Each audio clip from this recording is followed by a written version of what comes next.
నేనైతే చదువుతా. Okay okay okay. Voice ఎక్కడైనా బ్రేక్ అవుతుంటే చెప్పండి. Okay. First case is concept of notional extension of employment. అంటే యాక్సిడెంట్ అయినప్పుడు ఎంత దాకా కన్సిడర్ చేసి కాంపెన్సేషన్ ఇవ్వచ్చు అని చెప్పి ఆ case notional extension of employment. An employee goes to attend his work riding on a bicycle and is involved in an accident in the course of the journey and lost his right. This is what I'm reading, right? Concept.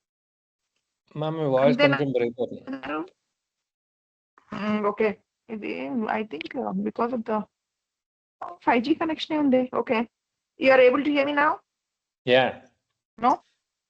Yeah, go ahead. So, an employee goes to attend his work riding on a bicycle and is involved in an accident in the course of the journey and lost his right leg. Discuss whether employer is liable for compensation. అని అడిగారు. Facts ఏంటంటే an employee is going on a bicycle, accident అయ్యింది, work కి వెళ్తున్నాడు, bicycle వెళ్తున్నాడు, accident అయ్యింది and suffered a permanent disability అయింది, resulting in the loss of his right leg. He was not using employer provided transport nor was he on duty at the time of the accident. So డ్యూటీకి వెళ్ళట్లేదు, employer provide చేసిన transport వాడట్లేదు. He now seeks compensation from the employer under the Employees Compensation Act 1923. Issue ఏంటంటే whether the injury sustained by the employee while traveling to work independently can be considered as arising out of and in the course of employment, making the employer liable under the Employees Compensation Act. So out of and in the course of employment కిందకి వస్తుందా ఇది అనేది issue. So what is the rule position? The rule position is Employees Compensation Act section 3(1) ఏం చెప్తుందంటే compensation is payable if personal injury is caused by accident arising out of and in the course of employment. The phrase in the course of employment includes time, place and circumstances of the accident. Notably, injuries sustained during commuting are generally excluded unless a nexus with employment is established. So generally the injuries when commuting are excluded unless there is a relationship between the employment and the injury. So what are the case laws in this case? Saurashtra Salt Manufacturing Company versus Baivalu Raja. This was in 1958. ఇక్కడ ఏంటంటే factory worker died in an accident while walking from her residence to the workplace. The Supreme Court held that for an injury or death to be compensable under the Employees Compensation Act, the accident must occur out of and in the course of employment. Since the employer did not provide or control the mode, route or time of transport, the journey remained personal. So ఇదంతా ఏది employer control కాదు కాబట్టి employee journey remain personal. The court ruled that commuting by personal means without any employer obligation or facilitation does not fall within employment scope and hence the employer was not liable to pay compensation to the deceased dependents అని చెప్పారు. Own thing on her own route in the own mode at the time of transport. Should I go to the next case or you want to elaborate on this? What we try to do, ma'am, is basically in the exam they'll ask similar questions like some employee coming to the workplace got injured or by leaving also. Coming leaving రెండు ఉంటాయి. ఇందులో ఎలా ఉంటుందంటే ఒకటి injury ఉంటుంది, ఒక death ఉంటుంది. So death మనం నెక్స్ట్ కేసులో కవర్ చేద్దాం. ఇందులో ఓన్లీ ఇంజరీ అన్నమాట. So what we try to do is we try to replicate exact case. Usually మనము కేసెస్ డ్రాఫ్ట్ చేసినప్పుడు if the cases are exactly the same, if the facts are exactly the same, the judge need not think కదా. So he'll just say refer to the Supreme Court. So this Supreme Court case is exactly the same case, Saurashtra Salt Manufacturing, where the employee died while coming to the office. So Supreme Court clearly said in the course of employment avutada leda ani Supreme Court daaki ellindi. The Supreme Court ruled that commuting by personal means without any employer's obligation of facilitation does not fall under employment scope. Hence the company is not liable. Okay. The second good. case is also the same case, similar case. Best Undertaking versus Agnes. The employee was fatally injured while boarding a bus that was provided and authorized by the employer to transport workers.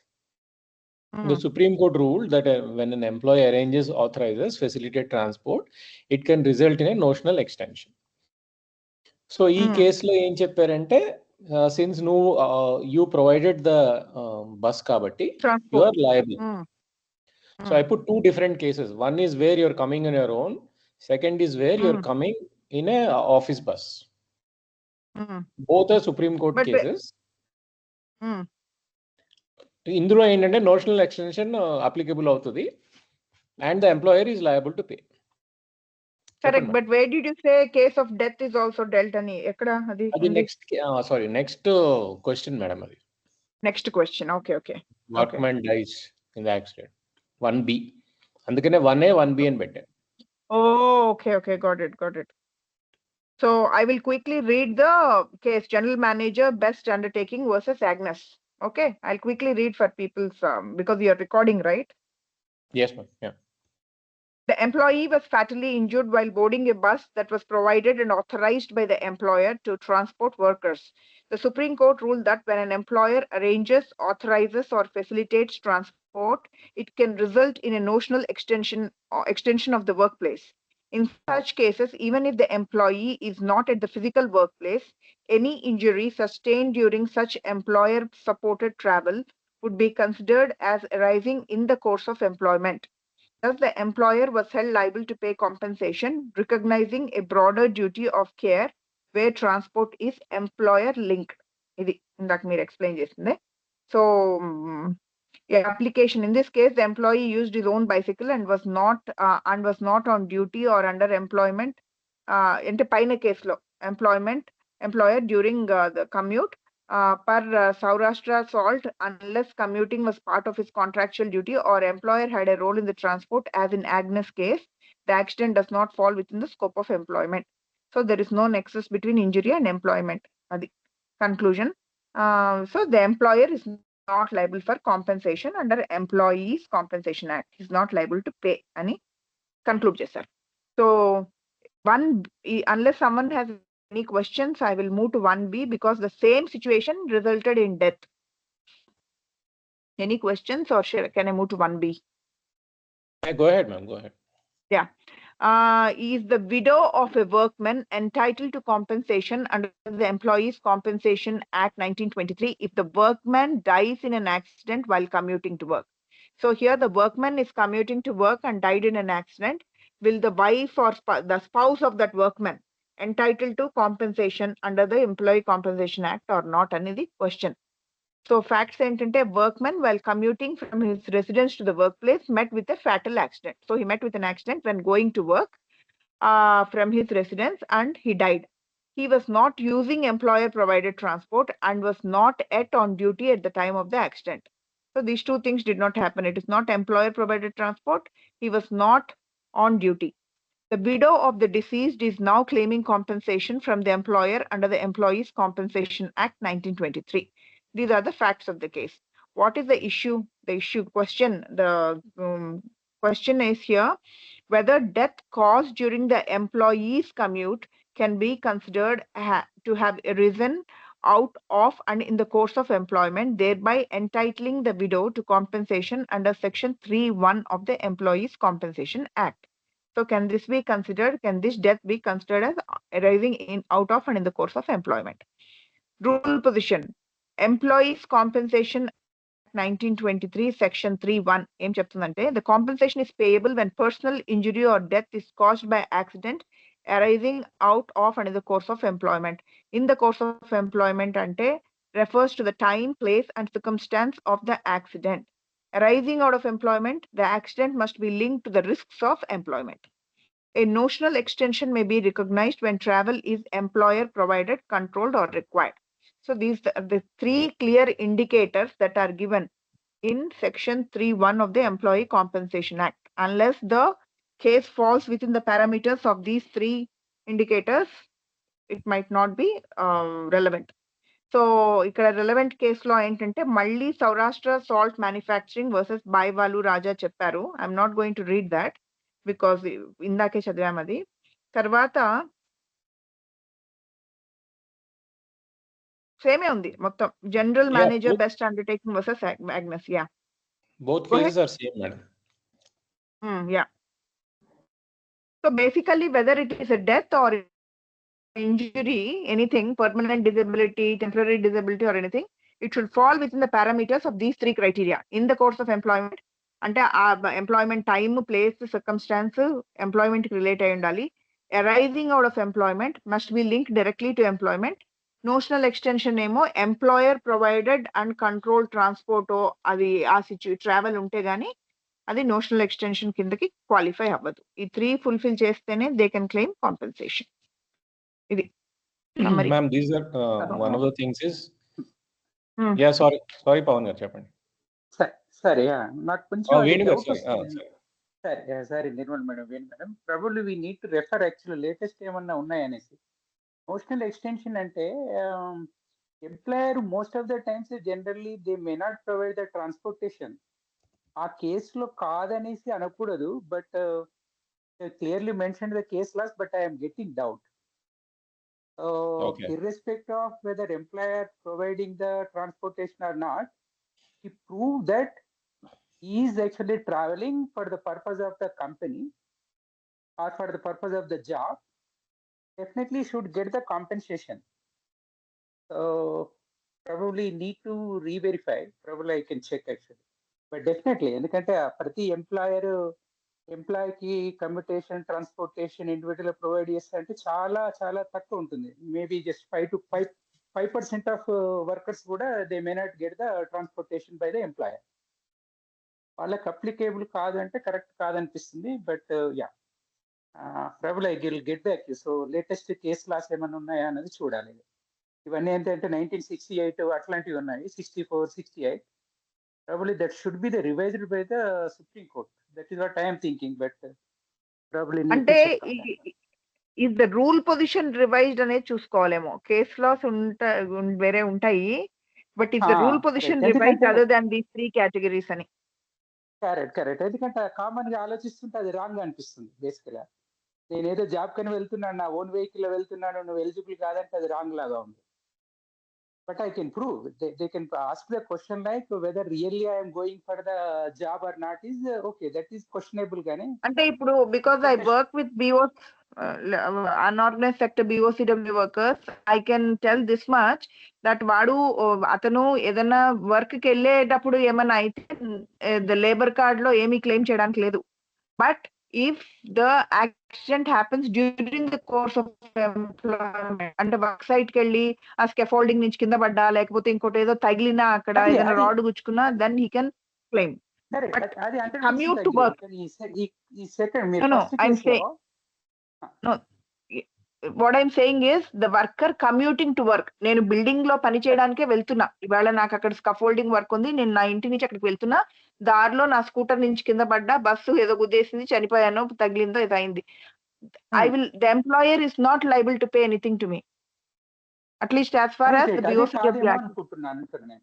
That is what we are discussing, but I am saying right that should not be the case అనేసి అనుకుంటున్నా. That is what just I am getting doubt.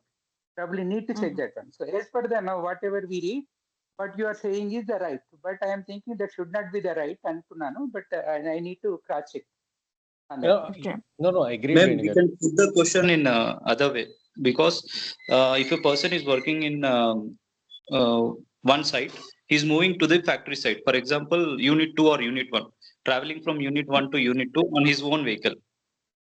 Correct. Then they are liable for compensation. Okay. Then this rule. It is during the course of employment, arising out of employment. Okay. 3 points ఉన్నాయి కదా, ఆ 3 points ని valid చేసుకుంటామే. See, Venu garu, I think it depends on case to case, where if you can prove in the course of employment. The 3 points ఉన్నాయి కదా sir పైన. If you can prove in the course of employment, arising out of employment, and a notional extension where the employee said employee provided, controlled or required, నువ్వు వెళ్ళి అక్కడ scaffolding వేసిరా అన్నాడు అనుకోండి, ఆ దారిలో వాడు దెబ్బ తగిలింది అనుకోండి, then notional extension kicks in. అది నోషనల్ ఎక్స్టెన్షన్ కొంచెం డౌట్ గా ఉంది. అవును sir. Definition is fine, but Yeah. Okay. So And usually ఈ two cases చూస్తే వైల్ గోయింగ్ బేసికల్ ఏమవుతుందంటే while going to the office అని వాడు క్లియర్ చెప్తున్నాడు. మనకి డిఫైన్ చేసిన దాంట్లో అవును while going to the office అంటున్నాడు. ఏమో ఐ డోంట్ నో అన్నట్టు అనట్లేదు వాడు. While going to the office ఈ met with an accident, but is travelling by his own vehicle bicycle. But that is what now the case is saying, that he is agreeing that okay, he is going for office for purpose of to perform a job. ఆ statement వచ్చినప్పుడు అంటే we are agreeing is going for the job అని meaning. దాంట్లో వాని own vehicle వెళ్ళడం అనేది kind of correct గా లేదు. విత్ అవర్ మామూలు కామన్ సెన్స్ తోటి ఆలోచిస్తే కూడా అది రాంగ్ లాగా అనిపిస్తుంది. ఇప్పుడు నేను మిమ్మల్ని మీరు రమ్మనంటేనే నేను స్టార్ట్ అయ్యాను అనేసి నేను చెప్పినప్పుడు నాకు యాక్సిడెంట్ అవుతుందంటే నేను మీకోసమే వస్తున్నట్టు మీనింగ్. కానీ ఎంప్లాయర్ ప్రాబ్లం ఏంటంటే sir, workmen is not telling and calling the office and saying నేను వస్తున్నానని చెప్పట్లేదు కదా. కాదు ఇప్పుడు మీరు ఆ క్వశ్చన్ చూస్తే పైకి వెళ్ళండి. ఫస్ట్ దాంట్లో is going for office to perform a job అన్నట్టు ఉన్నది కదా మెయిన్ గా. యాక్చువల్ మన కేసు మన court of an employee goes to attend an employee goes to attend sorry first one అంటారు. first one yeah, an employee goes to attend his work riding by his own, and that is what he is saying, that employee going to attend his work only, is not going for some personal. But yeah, so he is clearly saying that akkada doubt of లేదు మీ question లో. వాడు వెళ్తున్నాడు, వాడు court జాబ్కి వెళ్తున్నాడు, work వెళ్తున్నాడా లేదో తెలియదు అని చెప్పలేదు. వాడు is going to do the work only. Going to attend his work. See, that is the case. That is the case study, but that case should fall within the parameters of these three rules. It doesn't qualify for these three rules. Kada ఆ rules clear గా explain చేశారు ఇక్కడ. If you see that rule position, it is clearly explained, and it doesn't fall within the purview of these three rules. So adi I know logically, morally it might sound appropriate, but once it doesn't fall within the purview of these three rules, they will not win the case kada. Right. ఆ notation అనేది probably we need to interpret once again by looking at the latest case studies ఏమో అని అనుకుంటున్నాను. But that is doubt. Just I am expressing my doubt. Probably I will get back you by referring some other meeting. ఎందుకంటే that is అంటే common sense ఆలోచిస్తే అది right గా లేదు. ఎప్పుడైనా మనకు ఇది లేనిది జనరల్ గా లా అలా ఉండదు. But yeah, let me check on that. We'll move on to the next one. Second one. A woman worker is terminated from services when she applied for maternity leave. She wants to challenge the termination. Advise her. Chalsa repeat ayindidi. So she's terminated from services. She was working and she was terminated because she applied for maternity leave. So she's challenging the termination. Sorry to interrupt. Voice is breaking up. No. First question is very important. That definitely exam లో వస్తుంది. Either ఆడు bicycle నుంచి పడిపోతాడు, లేకపోతే bicycle నుంచి పడిపోయి చచ్చిపోతాడు. Oh, 10 marks. Good. Guarantee question అది. Every year either this or that అడుగుతున్నారు. Section 3(1) గుర్తుపెట్టుకోండి అందరూ. 1A 1B గ్యారంటీగా చదువుకోండి. దాని క్లారిఫికేషన్ మళ్ళీ వేణు జిల్లా గారు వాట్సాప్ లో పెడతారు, అది కూడా నేర్చుకున్నాం. ఆ క్వశ్చన్ రాకపోతే దేంటి రివాల్యుయేషన్ కి వేణు గారు పైసలు కడతారు. హలో మీ వాయిస్ బ్రేక్ అవుతుంది. అవునా? ఇప్పుడు కన్వీనియంట్ గా. Okay, sorry ma'am, sorry to interrupt. ఇది కూడా ఇంపార్టెంట్ క్వశ్చన్. ఫస్ట్ 2-3 క్వశ్చన్స్ మీరు గుర్తుంచుకున్నారంటే guarantee sure shot exams. Wonderful. Okay. Cool. A women worker is terminated from services kada for maternity leave. Ikkada emaindante applied for maternity leave in accordance with the Maternity Benefit Act 1961. Ante ameki clear cut entitlement undi. Maternity Benefit Act 1961 kinda she applied for maternity leave.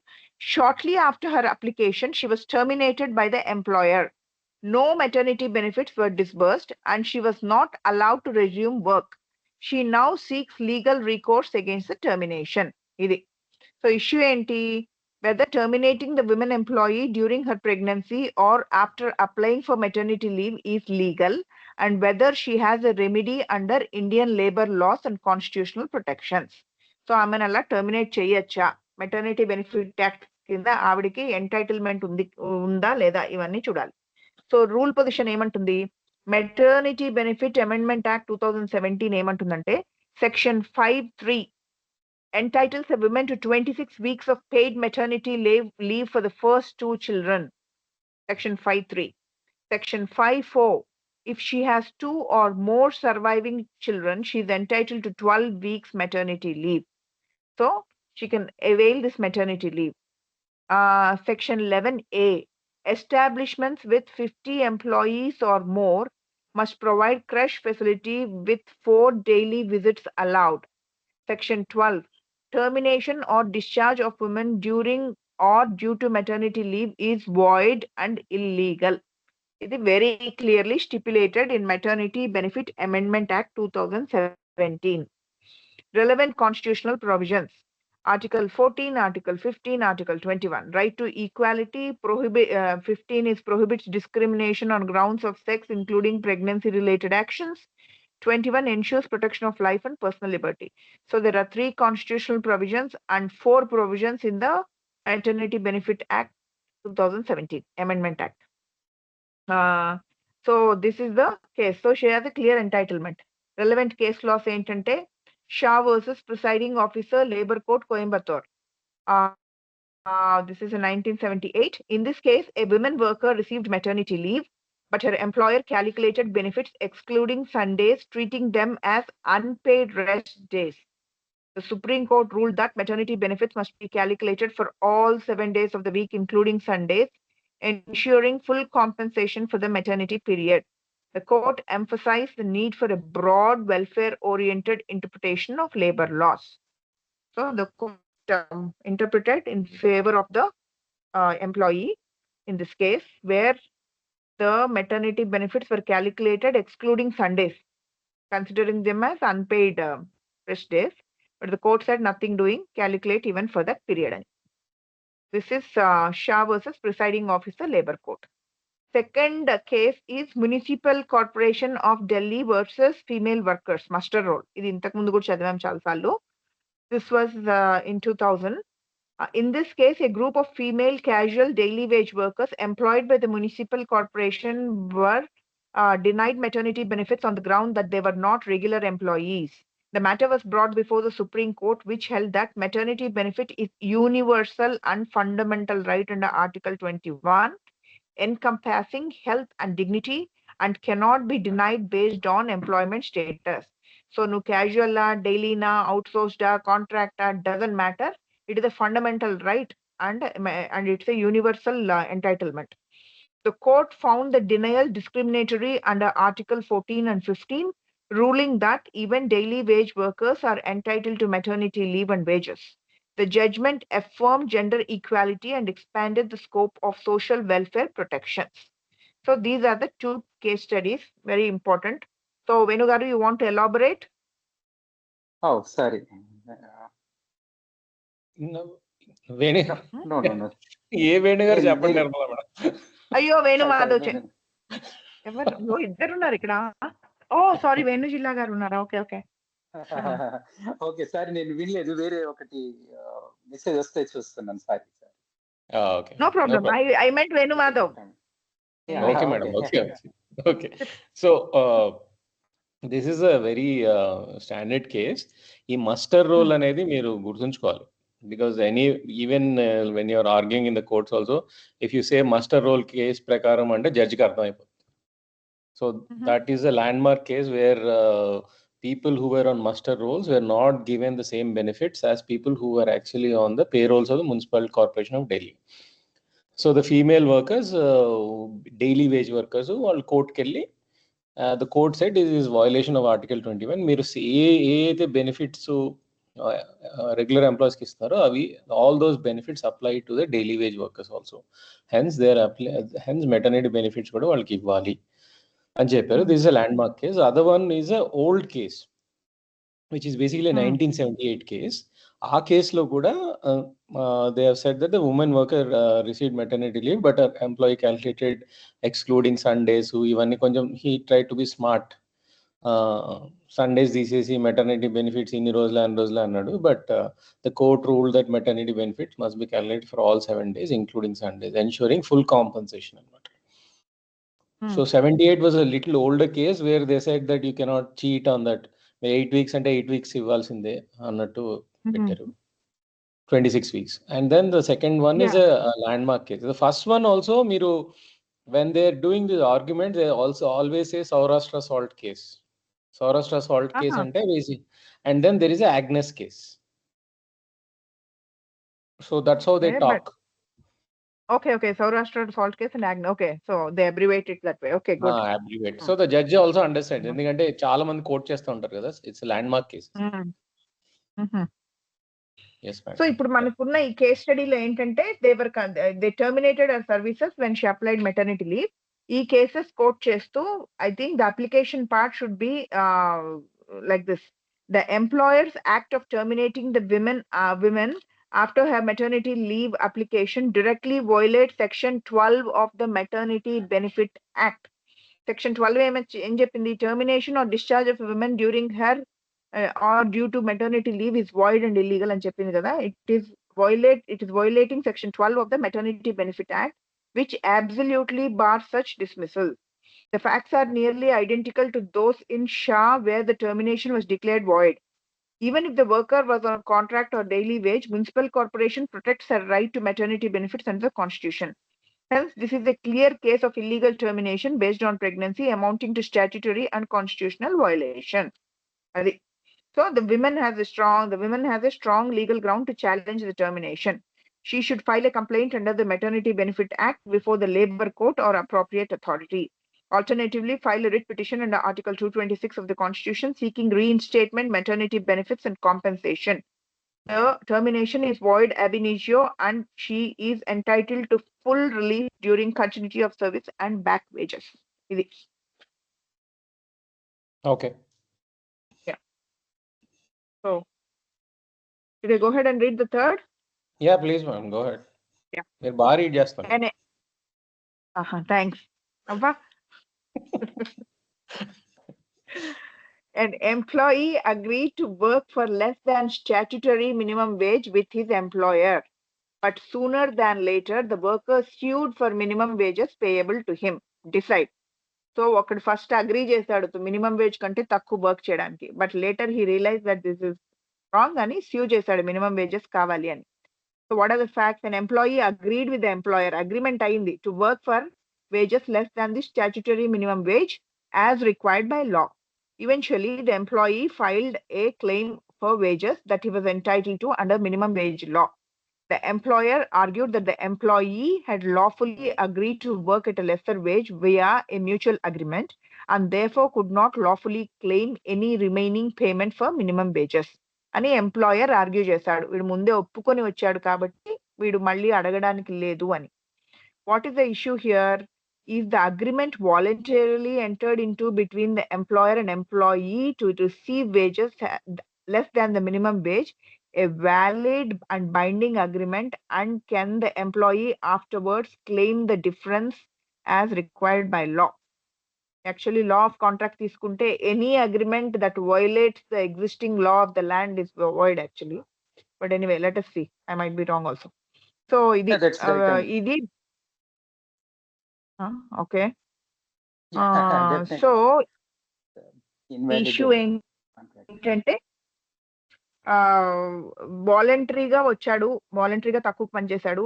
So but అట్లా agreement రాసుకున్నాము. Is that agreement valid అని అడుగుతున్నారు.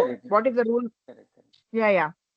The rule position is the minimum wages situation in India is primarily addressed by the Minimum Wages Act 1948, which contains an all-inclusive law designed to provide protection to workers in respect of their wage entitlements. So basically, the fundamental objective of Minimum Wages Act 1948 is to protect the wage entitlement of the workers. Section 12(1) of this act ఏమంటుందంటే, the employer shall pay every employee who is employed in scheduled employment wages at a rate not less than the minimum rate of wages fixed by the appropriate government through notification. This represents an absolute and non-derogable duty of the employer. It is an absolute duty and cannot be negotiated with or compromised with. Section 25 ఏం చెప్పిందంటే this important section very clearly states that any contract or agreement, whether made before or after the commencement of this act, under which an employee, as party to the contract, to reduce or give up his rights to the minimum rate of wages or any benefit or privilege that accrues to him under this act, shall be void, at least in relation to that part purporting to reduce the minimum rate of wages fixed under this act. అంటే వాడు employee explicit గా ఒప్పుకున్నా కూడా minimum wages కంటే తక్కువ తీసుకుంటానని, it is in violation of this act. Therefore he can go ahead and claim later, but and therefore such agreement is void. వాడు ఒప్పుకున్నా కూడా such agreement is void. This section provides extremely valuable protection against contractual attempts to avoid statutory protections. So section 25 is a very important section. గుర్తుపెట్టుకొని రాయాలి అది. Section 20. This section provides a legal avenue for enforcement and redress. It allows any employee or any person authorized by him to file an application to the appropriate authority seeking the recovery of unpaid minimum wages, whether the payout is within the time limit and potentially for damages for the delay. Whether the payout is within the time limit and potentially damages for the delay. So, ఈ రెండిటి కూడా he can claim at any point. ఇది. So, this is the thing. Minimum Wages Act ni violate chesi A agreement kuda it will not stand the water. It will not stand good. It is void agreement, which is violating this provisions of Minimum Wages Act. What are the relevant case laws? Indian Supreme Court has continually upheld the mandatory and non-negotiable nature of minimum wages and the statutory nature of the provisions. First case law, Municipal Council Hatta versus Bhagat Singh and others, 1998. The Supreme Court ruled definitively that minimum wage is a fundamental statutory right that can never be negotiated away, even by a mutual negotiation between the parties. The court stressed that pay below the minimum wage is illegal as it relates to public policy and social justice, and that is public policy and social justice. As such, a worker is entitled to recover all arrears. So, it is a violation of act is not acceptable. The employee can recover all arrears. Second case law ఏంటంటే BD Mazdoor Union versus State of MP 1967. In this foundational case అంటిది first కి ఇదే రాయాలి. In this foundational case, the court affirmed that statutory minimum wage has public duties imposed on the employer with payment regardless of the worker's consent. A worker's consent to accept a lower wage is irrelevant and does not change the illegality of the lower school. As such, a contract or agreement would be against the public policy underlying the act and its protections. Basically, కొంచెం complicated English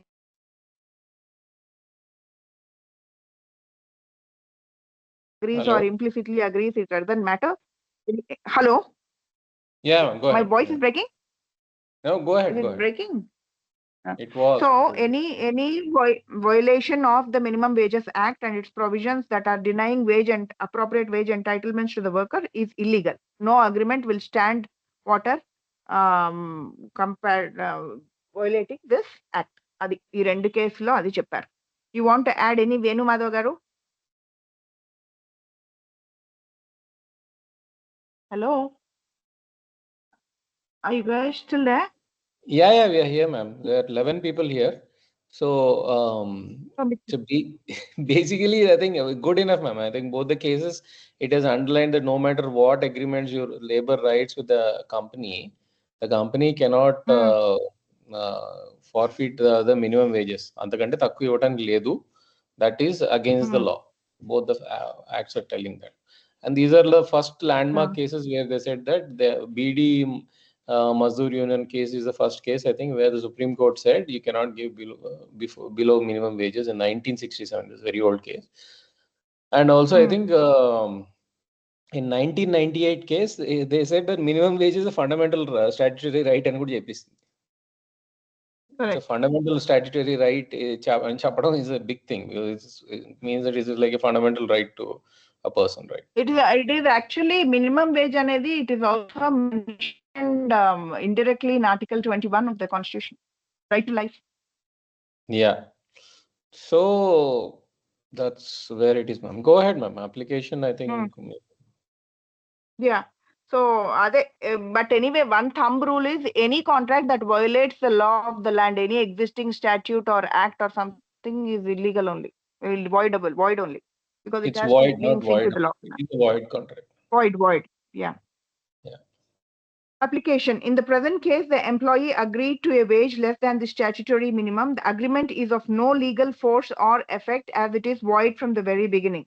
Indeed, Section 25 of the Minimum Wages Act 1948 expressly voids any contract or agreement in contravention of Section 3. What is Section 3? What is Section 3? I don't know. Section 3. Moreover, what is Section 3 of Minimum Wages Act 1948? I'll tell madam. Go ahead. Sorry. Moreover, the employer had a continuing statutory obligation which was both non-delegable and absolute to pay the minimum wage to the wage in the notification for that particular employment, which could not be waived or evaded by a private contract. So anyway, it is not avoidable. Applying the established precedents of law from the Supreme Court cases, Municipal Council Hatta and BD Mazdoor Union, it is clear that the employer cannot escape a legal obligation because of the worker's previous informed consent. The Minimum Wages Act is designed to disrupt the exploitation of economically vulnerable workers who, due to relatively weaker bargaining abilities, would agree to unreasonable exploitative terms. అంటే vulnerable situations లో ఏదో ఇంతకే పని చేసేస్తాలే పర్వాలేదు అని చెప్తారు కదా, అది దాని నుంచి ప్రొటెక్షన్ ఇవ్వడానికి this is there. Furthermore, the Supreme Court in landmark cases People's Union of Democratic Rights versus Union of India 1982, Sanjeet Roy versus State of Rajasthan 1983 has consistently defined wages less than the prescribed minimum as an act of forced labor, which is defined unprohibited under Article 23 of the Constitution of India. This will be an excellent point to write actually. This provides yet another dimension of constitutional protection to this right, and entitlement has no derogation or abrogation against any private contractual understanding. So no private contractual understanding is good for in this case. Thus, the employee is fully entitled to claim the statutory minimum wage regardless of any prior agreement or so-called waiver of wage. The agreement to accept less than the statutory minimum wage is void from the very beginning and therefore unenforceable. The employer is therefore legally obliged to pay the entire difference between the actual wages paid and the statutory minimum wage. So arrears kuda pay cheseyali. The employee's entitlement to the minimum wages claim is thus legally valid and enforceable. Furthermore, the law authority has jurisdiction under Section 20 of the Minimum Wages Act 1948 to not only order payment of wages observed to be in the arrears, but also include compensation that cannot exceed 10 times the amount of the shortfall. Oh, arrears pay chestali, compensation kuda pay cheyali, which should not be more than 10 times which should not be more than 10 times of the shortfall. This creates a powerful deterrence against violations and strengthens a reasonable application of the purposes of labor welfare legislation and constitutional obligation. Good. This is pretty straightforward actually. Nirmala madam, this is Pavan here. ఇక్కడ మనకు already code on wages 2019 వచ్చింది కాబట్టి are these sections and minimum wages act 1948 is it still valid? Can we quote all these sections? Ante if the sorry. If the question is referring to Minimum Wages Act, if the question says what is the question? An employee agreed to work for less than statutory minimum wage, but sooner or later, so I don't know. The question doesn't explicitly say what is the stand with reference to Minimum Wages Act, Ani. So Venu, you can say, please. Yeah, no, I think like Pawan sir raised a good point. I think these are little old answers kada, but ఇప్పుడు code of wages వచ్చింది and minimum wages act has been moved into it. Maybe initially minimum wages గురించి రాసి and then you can also write code of wages. మనము code of wages లో కూడా చదువుకున్నాం కదా minimum wages section 5, 6, 7 ఉన్నట్టున్నాయి. అదే అంటే ఈ సెక్షన్స్ అప్లికేబుల్ అందులో కాదా అని దట్ ఈస్ మై అంటే ఇది ఓల్డ్ కదా sir, yeah might not be applicable. But most of the notes are quoting the old ones only, but I think you're right. I think we have to quote the code of wages. Correct. Yeah. And to answer your question, ma'am, the section 3 is basically మీరు నిన్న short answers లో చదివారు కదా, appropriate government which is setting up the floor price. Section 3 తోనే నాకు doubt వచ్చింది sir. అది మనము కోడ్ ఆన్ వేజెస్ లో చదువుకున్నాము minimum wages. I think so. అక్కడ కొంచెం డౌట్ వచ్చి section 5 to 10 deals with minimum wages, sir. Code of wages 2019 లో. Okay. 5 to 10. 5 to 10 ఏం చెప్పింది క్విక్ గా? 5 to 10 చెప్పాలా మేడం మీకు క్విక్ గా? అలా ఉన్నారు. సరే, 5 is payment of minimal rate of wages. So requirement of employees to pay minimum wages. 6 is fixation of minimum wages, which is basically appropriate government to fix minimum wages. 7 is components of minimum wages. అంటే minimum wages లో ఏం ఉండాలని, which includes basic rate, cost of living, and cash value of concessions. And then 8 is procedure for fixing and revising minimum wages. The section establishes the process of establishing, updating minimum wages. Revisions అవన్నీ మనం ఆ part below చదువుకున్నాం. And section 9 ఏంటంటే power of central government to fix floor wage. Section 10 is wages of employee who work for less than normal working days. అంటే ఇప్పుడు తక్కువ పని చేస్తారు కదా madam, less than 8 hours half days పని చేస్తారు కదా, ఇప్పుడు వాళ్ళకి మినిమం వేజెస్ ఏంటి అని. For example somebody working in the house for 1 hour 2 hours, unorganized sector, so వాళ్ళ మినిమం వేజెస్ ఏంటి అని. అది సెక్షన్ 10. ఈ కేసులో ఇప్పుడు మనం చదివాం కదా, ఏది what did we read? So question 3 లో which provision of code of wages are we violating చెప్పండి? సెక్షన్ 3 నా సెక్షన్ 5 to 10 కదా, mainly section 5 payment of minimum rate of wages. Section 5. So employee has to pay minimum wages. So that section 5 code says సరిపోతుంది, మిగతా ఇంకా waste. అది madam section 3 is minimum wage by appropriate government. Appropriate government, yes. Yeah. Section 5 of code of wages code చేస్తే సరిపోతుంది. సరిపోతుంది. Elaborate గా రాయాలంటే పాత యాక్ట్ లో ఇవన్నీ ఉండేవి, ఇప్పుడు కొత్త దీంట్లో సెక్షన్ 5 వయోలేషన్ చేయకూడదు. సింపుల్ గా రాసేసారంటే సరిపోతుంది అన్ని. కరెక్ట్. నీకు తెలియదా మేడం లేబర్ లో ఏ వచ్చింది మీకు లాస్ట్ టైం? లే వచ్చిందో బి వచ్చిందో నాకే అర్థం కావట్లా. రైట్ తీసుకోండి. Okay ma'am, okay. We'll go to the next one. Next one, right? Okay. అయిపోయిందిగా, ఇంకా లేదు ఇంకా. Yeah, okay. Yeah. అయిపోయింది, conclusion. So next question is, employer of an organization gave 2 different amounts of wages for his employees for doing the same or similar work. Employer of an organization gave 2 different amount of wages to his employees for doing the same or similar work. So the workers who are getting less wages than their fellow colleagues challenge this disparity in wages. So discuss. So 2 people doing the same type of work are getting 2 different set of wages, 2 different types of wages, one obviously more than the other. So the workers who got less wages have challenged.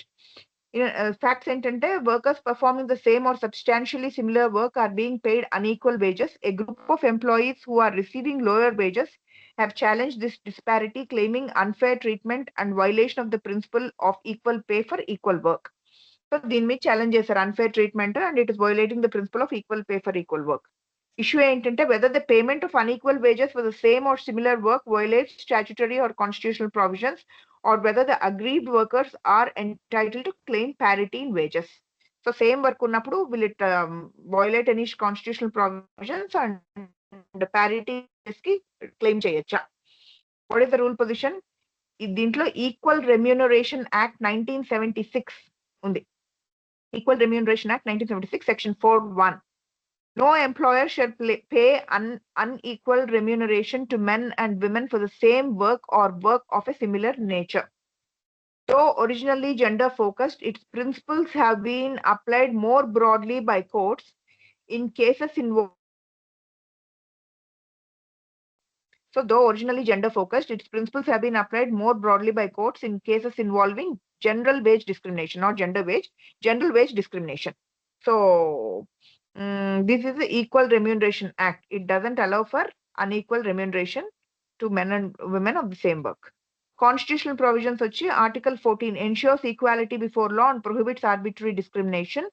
Article 15(1) prohibits discrimination on grounds of sex relevant when wage disparity exists between male and female workers. Article 39D, Directive Principles, state policy shall aim to secure equal pay for equal work, forming the basis for judicial enforcement via Article 14. So there are 3 constitutional provisions and one section that talks about it in Equal Remuneration Act 1976. What are the relevant case laws? Randir Singh versus Union of India 1982. Randir Singh, a constable driver in the Delhi police force, the long questions filed a writ petition claiming wage parity with drivers in other central government departments who were performing identical duties with similar qualifications and responsibilities but were paid significantly more. The Supreme Court held that although equal pay for equal work is articulated in Article 39D of the Constitution as a directive principle, it is enforceable under Article 14 when unequal treatment is arbitrary.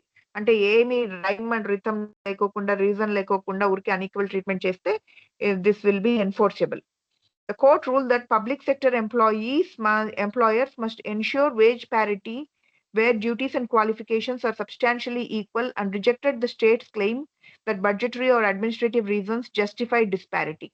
The court directed parity in pay scales and emphasized that any discrimination in pay for equal work violates equality under Article 14.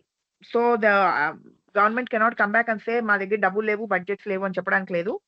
Same work unte across public sector you have to pay the same wage rate ani court decide chesindi because otherwise it violates the above constitutional provisions and also the Equal Remuneration Act. The second case law is DS Nakara versus Union of India. In this landmark case, the petitioners challenged a government policy that applied liberalized pension benefits only to retirees after a specific cutoff date, excluding others who had retired earlier, though similarly situated. The Supreme Court held that such classification was arbitrary and violated Article 14, establishing a broad constitutional principle of equality in service-related entitlements. While the case dealt with pensions, the judgment laid down that state action affecting similarly situated persons must be based on intelligible differentia and must not be arbitrary. The court emphasized that economic justice is a part of equality and that uniform treatment in matters like pay, benefits, and pensions is essential and unless justified by valid distinctions. The policy was struck down and equal pension rights were extended to all. So ఈ కేసులో ఏదో ఒక arbitrary date నిర్ణయించి okay 1921 తర్వాత retire అయిన వాళ్ళందరికీ వేరే ఇస్తాము, 21 ముందర నుంచి వాళ్ళకి వేరే పెన్షన్ ఇస్తాము అట్లా చెప్తే they said that date is arbitrary without any valid reasons. It cannot be done so అని చెప్పి Supreme Court rejected that idea. You can add anything else? Yeah, ma'am. I think both the cases, I think మనం part A part B లో కూడా చాలా సార్లు coat చేసాం వీటిని. Randir Singh is a very famous case where constable Delhi police he compared it with the central government departments. వాళ్ళకి ఎక్కువ జీతం ఇస్తారు, నాకు ఇవ్వట్లేదు. సో సేమ్ సెంట్రల్ గవర్నమెంట్ కాబట్టి మీరు సేమ్ శాలరీ ఇవ్వాలని he fought and he won. Second కేసులో ఏంటంటే ఈయన డిఎస్ నకారా గారు ఏం చేశారంటే మీరు అన్నట్టు ఒక డేట్ పెట్టుకున్నారు which was April 1, 1979. April fools day ఒక రోజు డిసైడ్ చేశారు దట్ ఈ డేట్ ముందు వాళ్ళందరికీ మనం we'll give what ever liberalise pension benefits, ఈ డేట్ కన్నా ముందు రిటైర్ అయిన వాళ్ళకి మాత్రం ఇవ్వకూడదు అన్నట్టు డిసైడ్ చేశారు అనమాట. సో అది ఆయన ఛాలెంజ్ చేశారు, ఛాలెంజ్ చేసి వన్ ఇట్, అది ఇల్లీగల్, అలా చేయకూడదు. అంటే the determination of the date was also apparently arbitrary కదా. There's no Correct. valid. Ah, So that is the case. Application ఏంటంటే, in this case, the affected workers are performing similar duties and responsibilities but are being paid less. There is no evidence of higher qualification, skill, or efficiency on the part of the higher paid group. As in Ranveer Singh, such disparity is arbitrary and violates Article 14. The employer must justify the difference on rational grounds, failing which the affected workers can demand parity. Conclusion ఏంటంటే, wage disparity is unlawful and violates constitutional equality and the spirit of Equal Remuneration Act 1976. The workers receiving lower wages for the same or similar work are entitled to equal pay and back wages also. So they can claim back wages. They may approach the labor court or invoke Article 226 jurisdiction before the High Court and a writ file చేయొచ్చు for enforcement. ఇది అంటే some times ఆ question ఏం అడుగుతారంటే, can you advise what they should do అని. So last లో as it is, ఈ కేసులన్నీ మూలన it's illegal, now they can approach the court, what they may do మన అడుగుతున్నారు కదా. మీరు లేబర్ కోర్ట్ అప్రోచ్ అవ్వండి, లేకపోతే ఆర్టికల్ 226 ప్రకారం హైకోర్టులో రిట్ పిటిషన్ వేయండి. కరెక్ట్. అందుకని ఆ లైన్ యాడ్ చేశాను. Nice. So Nirmala madam, one question from my end. ఇందులో ఇప్పుడు ఈక్వల్ వర్క్ ఈక్వల్ పేకి can be apply the same for, ఇప్పుడు నార్మల్గా గవర్నమెంట్ కాలేజెస్లో కాంట్రాక్ట్ ఎంప్లాయీస్ని తీసుకుంటారు, who has similar qualification, same quality of work they do, but they were never paid equally like regular employee, right? Is same case applicable in this?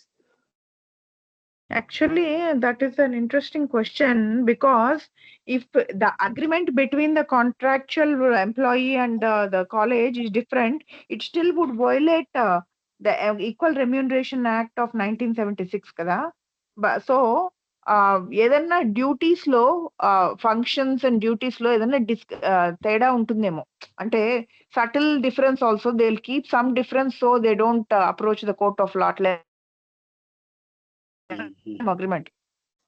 Okay. Because ultimately the college doesn't want to pay them as high wages as a FTE, the full-time employee. So they will definitely take care of it from the legal perspective.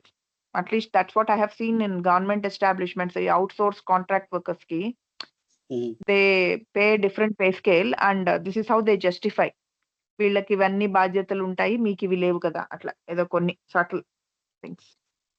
Okay. They may differentiate, saying you are a part-time worker kind of thing. Might be to protect themselves. అంటే part time worker అని open గా చెప్పకపో, అంటే contract says that, but then the stipulations in the contract will also be slightly different, saying that you are definitely not performing everything that a full-time employee is doing.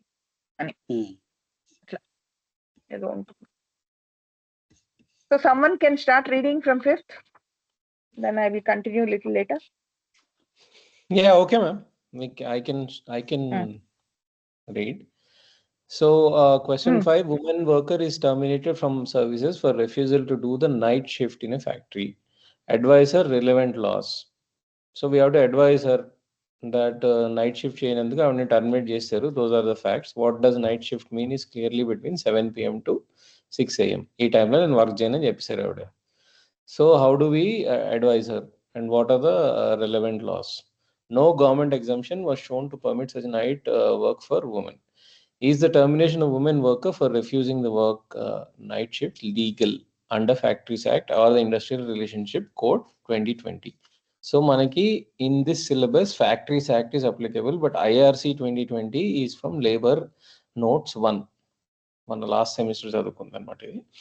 So factories act ఏం చెప్తుందంటే, women shall not be required or allowed to work in factories between 7 p.m. and 6 p.m. except with prior government permission or subject to prescribed conditions ensuring safety, consent and transport.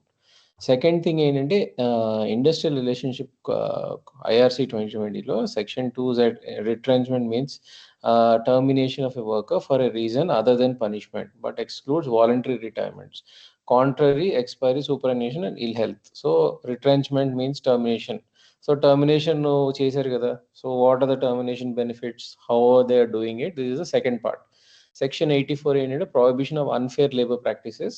Schedule 2 list of unfair practices లో discharge of dismissing women for not by way of victimization or not in good faith or penalty false for false reasons. So schedule 2 లో list of unfair labor practices లో కూడా this will fall into it. And the third one is employee standing orders 1946, section 12A, which is model standing orders apply automatically in absence of certified standing orders. So since standing orders అంటే last year చదువుకున్నాం కదా madam ఇది, this is where I think if there are no orders అంటే standing orders లో women కి work చేయొచ్చా లేదా అన్నప్పుడు certified orders will prevail, which is basically what it is in the Factories Act, which is stated above. So there are two cases where Vasanta and versus Union of India. The Madras High Court considered a similar challenge to section 66(1)(b). It was held that the provisions which denied an opportunity for women to work during night hours when they were desirous of doing so. So for the betterment of employee prospects would be violative of provisions 14, 15 section of the Constitution of India and had struck down the said provision as discriminatory.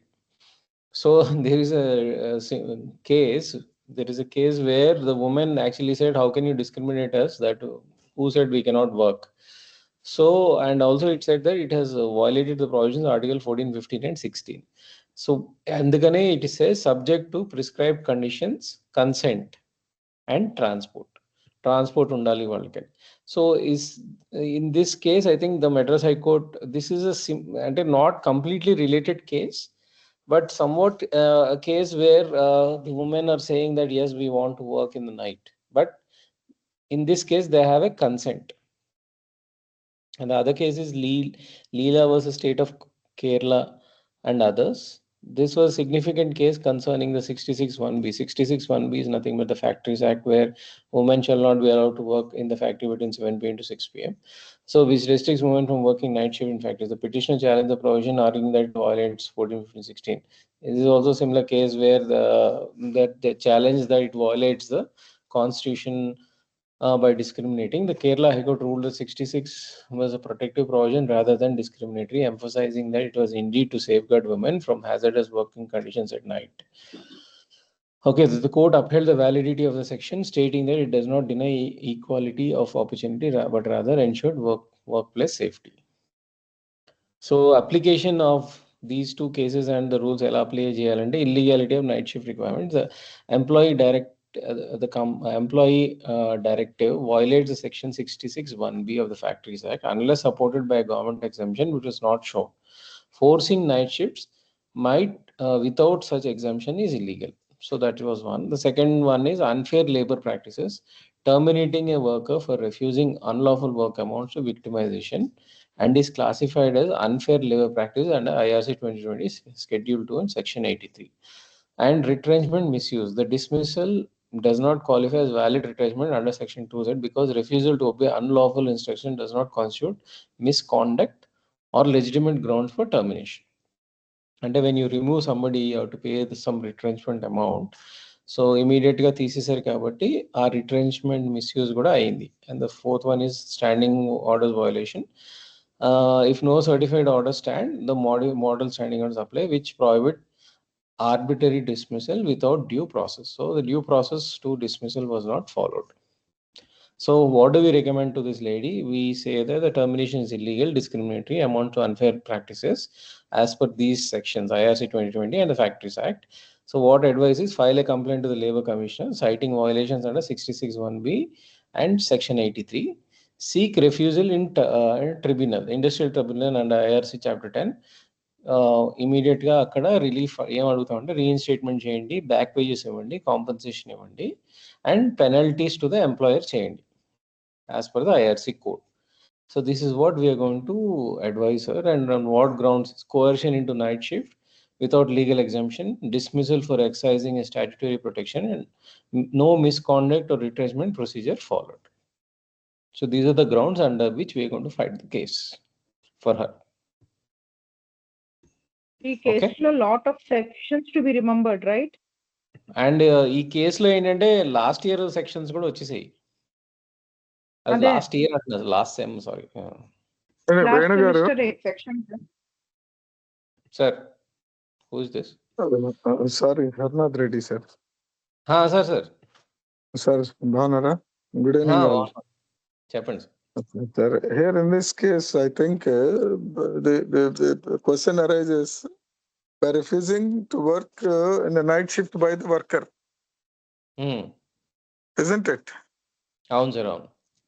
Worker was terminated from services for refusal to do night shift Correct. work in the factory. But ఇప్పుడు ఈ sections అన్నిట్లో కూడా nowhere it is shown that no lady worker is not supposed to work in the night time అని కదా. Factories act section 66 లో ఉంది కదా sir, clear గా women shall not be required to work between 7 PM 6 అంటే required కాదు sir. In addition to that, equality అనే దీనిలో just they provide transportation and ఇది they are also will do ఇది కదా. They can also work in the night shifts also కదా. అవును. Proper security as well as transport. So బేసికల్గా నాకేమర్థమైందంటే sir, women ఇష్టం సార్, ఆవిడ నైట్ షిఫ్ట్ చేయాలి, నేను అదే మీకు చెప్పబోతున్నాను. లేకపోతే ఫోర్స్ చేయలేం మనం. కాదు సార్, ఇప్పుడు వీళ్ళు ఏం చేయాలంటే they are suppose to issue a show cause notice asking for the problems what she is facing against this as per the provisions of ఈ code 2020. Correct. Basing on that, if they are not satisfied with the explanation given by the woman worker, if they retrench or terminate or whatever they do, then it is acceptable without giving any opportunity if they have done no. Correct. In such a case also it's illegal. Correct, sir. Meeru, if you want to advise the company, we can do that, but clearly it says advise her. ఆమె కూడా ఆమె కేసులో కూడా అంతే కదా sir. మాట్లాడాలి మనం. అదే ఆమె సైడ్ కూడా నేనంటే అది కంపెనీ సైడ్ లో మిస్టేక్ అనే కదా మనం చెప్తున్నాం. ఇప్పుడు నేను చెప్పేది కూడా ఇప్పుడు they have not issued a show cause notice. Process follow కాలేదు అంటే షో కాజ్ నోటీస్ అంటే కదా ప్రాసెస్. అవును సార్, అవును. ఫాలో కాలేదు. Without taking his consent they terminated or retrenched. అవును. అందువల్ల she is in positive edge. అవును సార్, అవును. She definitely. అదే అంటే just we can fight her case. Yes, 100% sir. అదే ఒకసారి అంటే ఇట్లాంటి ఏదంటే కొంచెం డీటెయిల్డ్ గా మనం అనాలిసిస్ చేసుకుంటే then will come to one good knowledge అని. Definitely, sir. And I want everybody to contribute so that I also different ideas could untai kada sir. See, humanities ante there is no right thing or wrong thing. You can always interpret things in any fashion. Different perspectives వస్తేనే మనకి law easy అవుతుంది sir. ఇప్పుడు మన in the court of law interpretation is much more important sir. ఒక point ని మీరు ఒక విధంగా ఆలోచిస్తారు, నేను ఒక విధంగా ఆలోచిస్తాను. ఆ జడ్జి ఎవరైతే ఉన్నారో అవన్నీ మనం ఏ విధంగా కన్వీన్స్ చేయగలమని దాన్ని బట్టి జడ్జిమెంట్ వస్తుంది. అవును సార్, అవును. That is much more important. Interpretation అనేది we have to analyse in detail అన్నమాట అది. అవును sir. Yes. Please continue, sir. Okay, sir. Okay. We'll go to the next question. Question 6. Yes, sir. A child below 14 years of age is engaged in a factory. During the inspection, the employer showed the written consent of the parents of the child. So we have to decide whether it's legal or illegal. The child aged under 14 was found working in the factory. Official inspection అయింది. Employer justified that parents consent ఇచ్చారండి. మరి మీ problem ఏంటి అంటున్నారు labour ఆఫీసర్ని. So issue is the employment of child below 14 years in a factory valid merely on the basis of parental consent under Indian labor laws and Industrial Relationship Code 2020. Factories Act 1948 ఏమంటుంది? No child who has not completed his 14th year shall be required or allowed to work in any factory. So there is another child and adolescent labor Prohibition and Regulation Act 1986, as amended by the 2016 amendment, Section 3(1) prohibits employment of child in any occupation or process, including factories. Exceptions ఏంటంటే only allows work in family enterprises or entertainment industry, not factories, that too with certain conditions. Section 14 says provides a punishment of 2 years for employing a child. So industrial relationship code కూడా ఏముంటుందంటే employing child labor treated as serious unfair labor practices and penal offenses under other laws. Section 86(5) provides penalties for offenses involving violation of labor standards. Also, Constitution of India, Article 24 ఏమంటుందంటే no child below age of 14 shall be employed in any factory. And Article 21 also says right to free and compulsory education for children age 6 to 14. So, వాడికి education ఇవ్వకుండా వాడిని పని చేస్తున్నాం 24 and 21. Application parental consent is irrelevant. Labor laws do not recognize parental permission as valid defense for violating child labor prohibitions. Absolute prohibition. The Factory Act and the Child Labor Act completely bar factory employing for children under 14 without exceptions. And of course, we talked about the fundamental rights and unfair labor practices also in IRC 2020, which we studied in the last semester. Conclusion is that employment of a child below 14 years in a factory is absolutely illegal, regardless of parental consent. The employer is in violation of multiple statutory and constitutional provisions and is liable for penal action. For the employer, immediate prosecution under Section 14, Section 67, and Section 86 and 85 different sections. For authorities, file complaint with labor inspector or child welfare committee, seize employment records and refer case to magistrate. This is what they have to do. Any questions, or shall we move to the next one? We can move now. Yeah. Okay, we'll go to the question 7. While working on a machine, a worker accidentally drops a valuable testing appliance which is broken. The employer deducts the value of the appliance from the wages of the worker. Is the deduction justified? So, worker, while operating a machine, accidentally dropped a testing device which was damaged beyond repair. The employer claims loss of employee negligence, deducted the cost from the wages. The workers dispute the deduction was unfair and wants to know whether it is legally justified. Question is whether an employer can legally deduct the value of damaged property from workers' wages when the damage was accidental and occurred during the course of employment. So, what are the relevant sections, rules ఏంటి? Code of Wages, Section 18(2). ఇది ఏం చెప్తుంది? The section lists permissible deduction from wages. So, I think we have studied in the first question, part B also, what are all permissible from deducting from wages. It includes deduction from damage or loss of goods expressly entrusted to the employee for a custody or for loss of money for which he is required to account, where such damage or loss is directly attributable to his neglect or default. And the same thing, Section 21 says, deduction for damage or loss shall not exceed the amount of the damage or loss caused by the employee by negligence or default of the employee. Section 21(2) also says that mandates shall not be made until the employee is given an opportunity or showing cause notice against the deduction or otherwise than in accordance with such procedure. So there are 3 laws. ఒకటి ఏంటంటే you have to look into the Code of Wages, Section 18, and see whether it can be deducted or not. And you have to prove that it is negligence or default. Same thing with Section 21, where it says that the amount shall not exceed the damage of the testing the 100 రూపాయలు, you cannot deduct 200 rupees. And you have to also prove that it is negligence or default of the employee. Negligence or default అనేది key word which you have to remember. The third one says that you cannot deduct without giving a notice. Show cause notice వాడికి ఇవ్వందే మీరు డైరెక్ట్గా వేజెస్లో deduct చేయకూడదు అని 21(2) చెప్తుంది అనమాట. And these are some of the relevant cases. Management of KCP Uru versus Labor Code Guntur. The Andhra Pradesh court in the case called to interpret the provision Section 10 of payment of wages in the context of damage reduction. The court stated that the deduction from Section 10 to be permitted damage or loss must be linked to the negligent or default of an employee. It also noted that there is no automatic attrition or loss of damage. There must be inquiry. So that is what we have learned. Are rules better? Code of wages rules better. That's why this has become one of the landmark cases. There needs to be more than damage. There must be evidence of negligence or default in making such a deduction from the wages. Second, Tata Iron Steel versus PS Chopra. In this case also, the judgment from Bombay High Court clarified the requirements in connection with the process of deductions.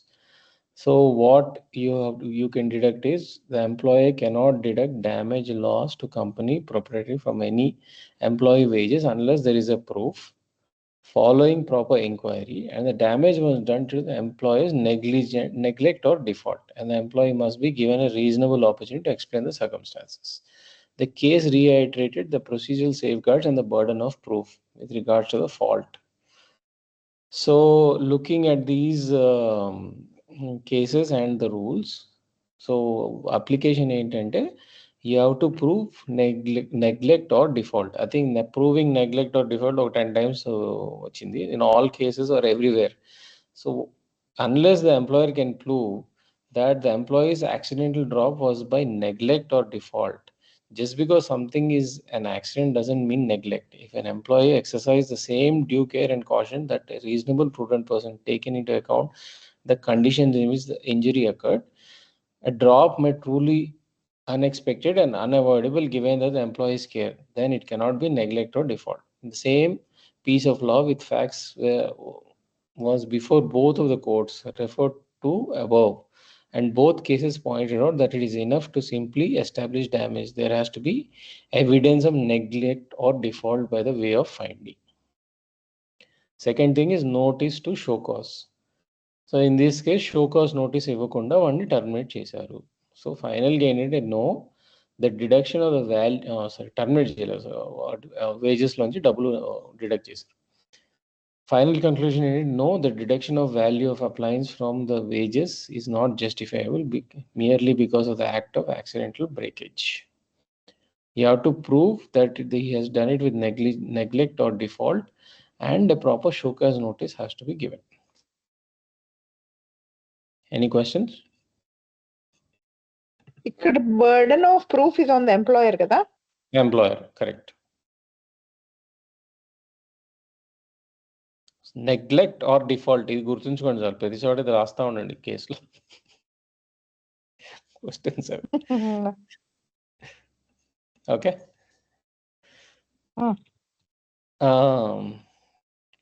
Pawan గారు మీరు read చేయగలరా ఒక రెండు, మళ్ళీ నేను start చేస్తా.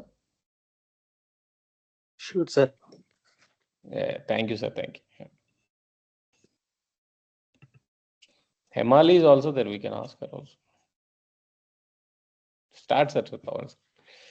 Yeah, I can also read. You can start, madam. Want me to read? Okay. Yeah. Okay, question number 8. A child below 14 years of age is engaged as a domestic servant in a household for a meager wage without any holiday. Decide. Facts is a child under 14 years working as a domestic servant is being paid meager wages, no rest, no holidays, likely lives under exploitative conditions. There is no formal contract or parental oversight beyond placement. Issue is whether employing a child below 14 is legally permissible and whether it violates constitutional protections and child labor laws. Rule is Statutory Law, Child and Adolescent Labor Prohibition and Regulation Act of 1986 as amended in 2016.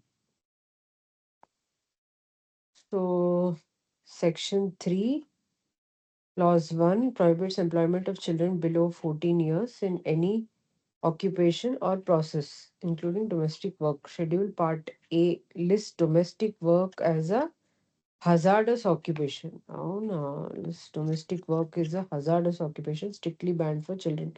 Section 14 provides for punishment of the employers, including imprisonment for up to 2 years and fine up to 50,000 rupees. Constitutional provisions at 21A, Article 21A, Article 24, and 39E and F, which are DPSPs. 21A is right to free and compulsory education, children 6 to 14. 24 ante prohibits employment of children below 14 any hazardous employment. So domestic work is considered as hazardous occupation. So DPSP state to protect children from exploitation, moral abandonment. Relevant case laws is that MC Mehta. I think we read last semester, no? MC Mehta versus State of Tamil Nadu. This PIL addressed the widespread employment of children in hazardous industries, specifically matchstick and firework factories in Tamil Nadu. The Supreme Court held that such employment violates Article 24 of the Constitution, which prohibits child labor in hazardous occupations. The court emphasized that economic hardship or parental consent does not justify employing children below 14 years. This is an important below 14, that also we have to write. It directed state governments to formulate rehabilitation schemes, provide compulsory education, set up child labor rehabilitation welfare funds. Child labor rehabilitation welfare funds, and also, of course, the schemes and all that. The court also mandated that employers must pay compensation and held that state is accountable for the enforcement. This case became a milestone in enforcing child labor laws, setting standards for strict compliance and monitoring. So this is a very important case. Yes, we read it last time. Bandhu Mukti Morcha, this is also important only. Bandhu Mukti Morcha versus Union of India. It is a landmark PIL. Bandhu Mukti Morcha highlighted the existence of bonded and child laborers in stone quarries. Supreme Court held that employment of children in exploitative and hazardous conditions is a gross violation of Article 21, that is right to life, 23, prohibition of forced labor, 24, prohibition of child labor itself. The court stated that parental consent or poverty cannot legalize exploitation and that children's rights to dignity, education, and development are paramount. It directed the state to conduct field surveys, rescue and rehabilitate such children, and ensure that their education and health and ensure their education and health. Okay. The ruling laid down that both employers and the state bear responsibility for upholding child rights, and any failure invites constitutional and legal consequences. Applications: the child's employment as a domestic servant directly violates Section 3 of Child Labor Act, which explicitly prohibits such employment. Yeah, we read no in the rules. The child's lack of rest days and low wages reflect exploitation, attracting constitutional violations under Article 21, 24, and 39. The employer is liable for criminal prosecution as established in MC Mehta and Bandhu Mukti Morcha. The child must be rescued, rehabilitated, and enrolled in a school with compensation from the employer. Conclusions: employment of a child under 14 is illegal, unconstitutional, and punishable. Employer is criminally liable under the Child Labor Act. The child must be rescued and rehabilitated. Authorities must take immediate action to protect the child. Ensure access to education and dignity. If anybody wants to add anything, or shall I continue? Next. Continue, ma. Okay. Question number 10. A workman who is asked to check the leakage of an empty oil tanker by the employer lighted the matchbox after entering the oil tanker to check for leakage. Okay, the fire caught up and the workman died. Whether the employer is liable for compensation. A workman who is asked to check the leakage of an empty oil tanker by the employer lighted the matchbox after entering the oil tanker to check for leakage. The fire caught up and the workman died. Is the employer liable for compensation? Okay, so facts we already know. The question arises whether this death qualifies for compensation under the Employees Compensation Act of 1923 despite apparent negligence. Issue is whether the employer is liable to pay compensation when the workman dies during the course of employment while acting negligently in the execution of his duties. So the rule here is Section 3, Clause 1, Employees Compensation Act of 1923. Compensation is payable for injury or death arising out of and in the course of employment. The law does not bar compensation due to the workman's negligence unless it involves willful disobedience of express safety rules, intoxication, or intent to injure. Exceptions under proviso to Section 3. The law does not bar compensation due to workman's negligence unless it involves willful disobedience of express safety rules, intoxication, or intent to injure. Duty related negligence is not equal to the disqualification from compensation. Okay. So,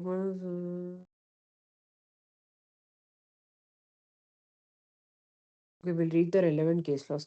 McKinnon, McKenzie and Company Private Limited versus Ibrahim Mahmood Isaac. Supreme Court. In this case, the deceased worker was engaged in duties that involved inherent occupational risks, and while performing those duties, he suffered a fatal accident.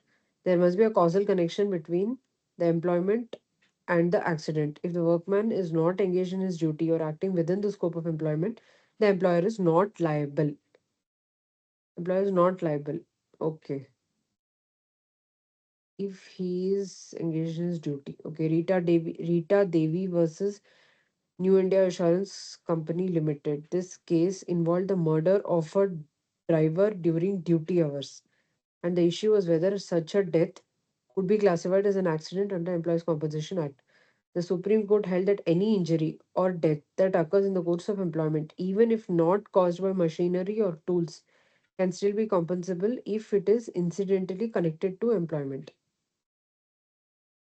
Hmm. The court reinforced that fault or contributory negligence does not affect the employer liability provided the worker was acting in furtherance of his duties or was in a situation arising out of his employment environment. The death was thus treated as an employment related accident and the compensation was awarded.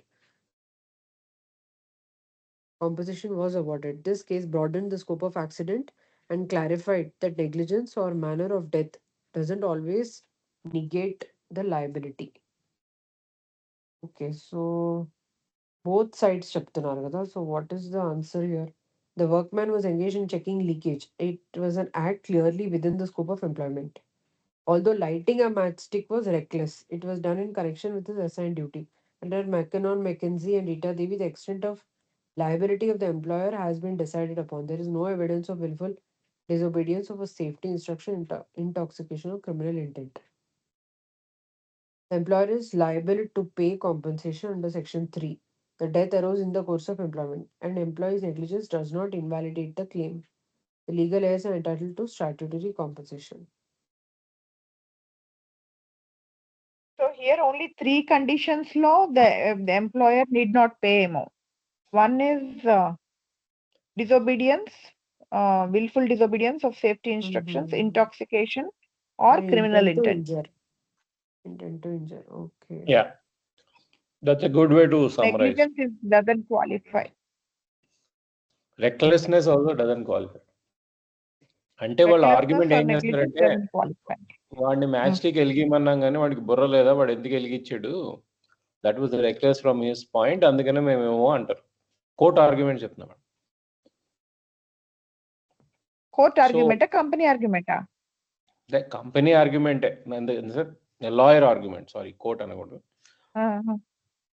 Lawyer of the company will say that right, వాడిని matchstick వెలిగియమంటే వాడి బుర్ర పని చేయలేదా, match stick వెలిగకూడదు కదా oil tanker లో, ఎందుకు వెలిగించాడు, so మాకు ఇంకా లాస్ అయింది బికాస్ ఆఫ్ దట్ అంటారు. But supreme court said nothing doing, మీరు అన్నట్టు 3 కండిషన్స్ పెట్టారు. It doesn't employer's negligence doesn't invalidate the claim. So this was one of the landmark judgments that the Supreme Court gave in year 2000.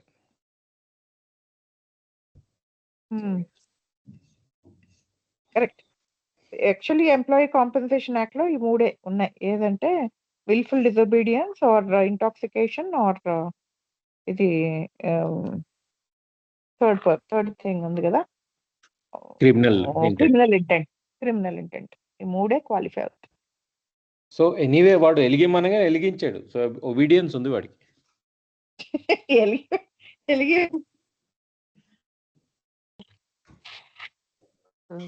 రాష్ట్ర employer ఏం వెలిగించమని అడగలేదు sir. వెలిగించమని అదే అడగలేదు వెలిగించాడు. కదా sir. వాడే లోపలికి Didn't వెళ్ళిన ask తర్వాత him to light cigarette the Data match. is distributing like He అంటే is only brainless. He only just కాదు మేడం, ఇప్పుడు వర్కర్ ని పిలిచి ఆ ట్యాంక్ లో పెట్రోల్ ఉందో లేదో చూడు అంటే వాడు ఏం చేస్తాడు, బీడీ వెలిగించేది అగ్గిపుల్లతో టెస్ట్ చేస్తాడు, అంతేగాని వాడి దగ్గర టార్చ్ ఉంటుందా? but what a way to check. yeah. కాబట్టి ప్రాక్టికల్ మనం గా ఇంతకు మేడం. ముందు కేసులలో ఒకటి నెగ్లిజెన్స్ ఆర్ డిఫాల్ట్ అని మెన్షన్ అని డిస్కస్ చేసాం. సో ఇక్కడ it may comes under the negligence or default కిందకి వస్తుంది కదా. ఒక is the employee of the company. So మీరు ఆ చెక్ చేయడానికి ఒక స్టాండర్డ్ ప్రొసీజర్ ఉంటుంది. It's on of sudden job కాదు, that's a part of job. Basically that comes under the default. Actually should not get even compensation ఆ context లో. Negligence default లో it is not involving death కదా. It is only వాడు ఏదో drop చేశాడు, employer ప్రాపర్టీని ఏదో డిస్ట్రాయ్ చేశాడు, ఏదో గ్లాస్ పగలు కొట్టడమో ఏదో సంథింగ్ హ్యాపెండ్ నా which he's caused loss to the employer. That is related to wages deduction. Wages లో డిడక్ట్ చేయదు అది. వేజెస్ డిడక్షన్ అని కాదు. అంటే బేసికల్ గా ఇఫ్ ఎంప్లాయీ లేకపోతే మన నెగ్లిజెన్స్ ఆర్ డిఫాల్ట్ ఉన్నాడంటే employer is not the responsible, right? అది మనం అక్కడ ఒక కేస్ స్టడీలో చదివాం. ఆ కేస్ స్టడీలో చెప్పండి. 13 లో conclusion something is different, no? Conclusion in this particular. no, the context is also different. Context is completely different. In the case of neglect and default, yes, neglect in the default case లో why employer should be the liable. Wages నుంచి ఎందుకు employer deduct is చేయకూడదు? not liable. No, అంటే మీకు wages deduct ఒకటి అలానే ఉండదు కదా జనరల్ గా. ఇప్పుడు ఆ negligence and default is only applicable for the deducting the wages. You mean to కాదు సార్, ఇప్పుడు అందులో డిస్ట్రాయ్ చేశారనుకోండి, డ్యామేజెస్ అయినప్పుడు డ్యామేజెస్ ని డిడక్ట్ చేయాలా లేదన్న దానికి ఆ రూల్ వాడుతున్నారు సార్. అంటే మీరు అక్కడ ఆ రూల్ ని వాడారు. రూల్ దానికి ఒక్కదానికే కాదు meaning. Neglect and default is not meaning for the deduction of the cases. Basically, neglect and default is defined whether employer is the responsible for something. That may be anything. In this case, probably the death. In the previous case, that could be the deducting the some wages. Correct, sir. But point, different examples ఉంటాయి. The point అది different context అది. If employee is doing by neglect or default, then employer is the not responsible. That is the main quotation. So adi different times lo different context lo apply avutundi. If we are proved that, so that means for example default basically is the employee of the company, but akkada check cheyamanaru oka standard procedure untadi how to anedi. So standard procedure unda leda anedi that is different. So if that is the case, అది అంత డీప్కి వెళ్తే అంటే meaning ఏంటంటే for every time ఆ can't లో ఉందా లేదా అనేది అది జనరల్ ప్రొసీజర్ ఉంటే ఓకే ఫిల్ చేయు, లేకుంటే ఫిల్ చేయాలి, ఉన్నది అంటే చేయకూడదు అనేది ఒకటి ఉంది అనుకుందాం లెట్స్ సే. అలాంటప్పుడు దానికి ఒక స్టాండర్డ్ ప్రొసీజర్ డిఫైన్ చేస్తుంది ఫ్యాక్టరీ. సో ఆ స్టాండర్డ్ డిఫైన్ చేసిన దాంట్లో ఇప్పుడు ఈ ఆయిల్ ట్యాంకర్ కేసులోనే సరే కాదు కదా, ఆయిల్ ట్యాంకర్ కేసులోనే వాడు మ్యాచ్ వెలిగించి మ్యాచ్ బాక్స్ వెలిగించడం అనేది అది డిఫాల్ట్. అంటే అంటే ఆ మ్యాచ్ బాక్స్ వెలిగించకూడదు, ఆ స్టాండర్డ్ ప్రొసీజర్ అయి ఉండొచ్చు కూడా. So we cannot actually give the conclusion. Probably we put some condition. If we don't have any kind of obligation defined by the factory as part of the duty of the employee, then probably it may be correct. But our data మన దగ్గర లేదు కాబట్టి while we writing, we can put based on the condition we have to give the conclusion, not straightforward. We cannot give our justification. Sir, clear ga different take on it. Sir, clear ga neglect and default is only related to deduction from wages. కాదు sir, కాదు, అదో condition అంతే. అది neglect default. Negligence and default is only defined in code of wages when you're talking about permissible deduction from wages. And it has nothing to do with insurance. ఈ compensation is nothing but an insurance. Employee death అయితే వాడికి డబ్బులు ఇవ్వాలా లేదా, 2 different contexts sir. ఇక్కడ neglect and default apply అవ్వదు sir. For example I just want to say one. Sir ఇప్పుడు మీరు ఇందాక మనం excuse me sir, sir conclusion లో అయితే క్లియర్ గానే ఉంది కదా సార్? కంక్లూజన్ క్లియర్ గానే ఉంది. Conclusion is very clear. Irrespective of all the things, when the death is occurred, when the death is occurred, compensation is liable to pay on the conclusion. Yeah. See, one thing I want to say is in question number 10, if this person has gone into the oil tanker and lit a matchbox and వాడికి ఏం అవ్వలేదు, he did not die, but the entire oil got burnt and the employer incurred some loss అనుకుందాం for example. Death అవ్వలేదు, loss. అప్పుడు అవి neglect and default కింద వీడి wages లో డిడక్ట్ చేయాలా లేదని ఆ కేసు వస్తుంది. ఇక్కడ డెత్ అయింది కదా, సో డెత్ అయినప్పుడు context is different. Madam, with the direction of the employer only, with the direction of the employer only has lightened the matchstick, no? Who said that? Who said that? Is the case saying that? I don't think so. లేదు, just చూడమన్నారు sir, light చేయమనలేదు. దాంట్లో చూడమంటే ఆయన light ఆయన సొంత idea అది.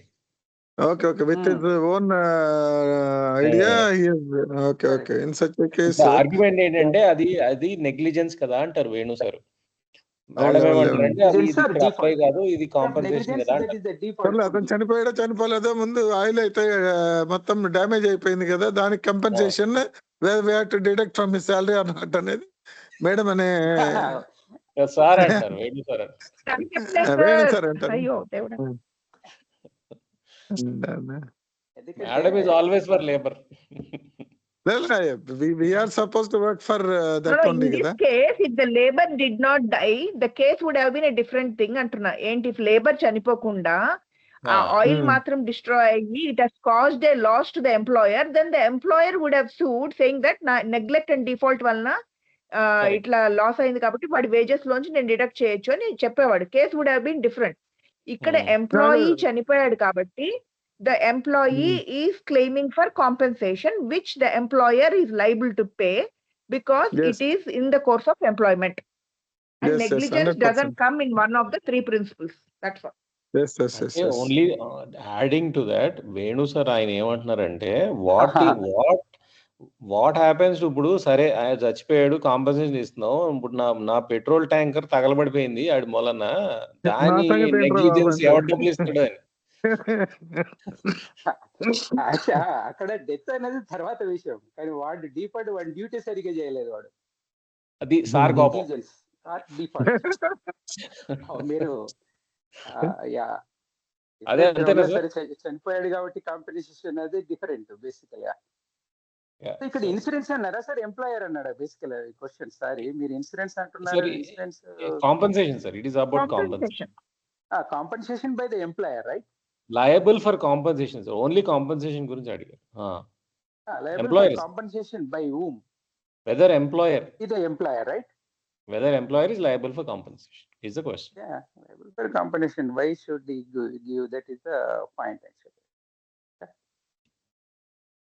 But yes, adaptate untundi. If the company prove that by his negligence or default, probably he may not be. That is what the point is. Yeah. There is no standard definition is there how to act by the employees. That is different. Appudu okay, compensation వస్తుంది.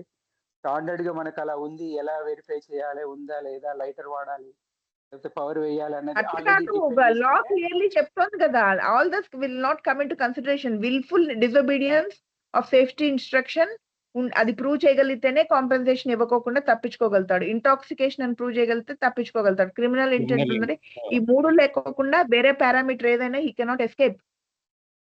He has to pay compensation. Yes, exactly. Correct. పెద్ద మాటలు ఎందుకులేండి madam company వాళ్ళ మీద.